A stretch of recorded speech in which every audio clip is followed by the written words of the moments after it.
bak Wonder Woman, dua Polwan Polrestabes Palembang berhasil menolong mobil yang ditumpangi wanita parubaya terperosok ke jalan usai pulang berobat.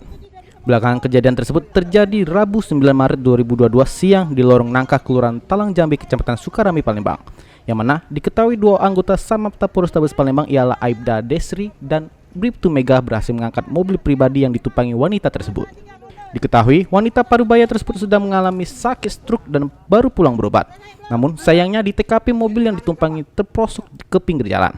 Kedua polwan yang berasal dari Samapta Polrestabes Palembang yang melihat kejadian tersebut turun dan memberikan pertolongan. Alhasil dibantu dengan sejumlah warga sekitar, akhirnya mobil tersebut berhasil diangkat dan mengantar pulang wanita parubaya tersebut ke rumahnya. Aksi heroik yang direkam oleh warga sekitar dan menjadi viral di akun-akun publik Kota Palembang menjadi perhatian publik dan juga netizen.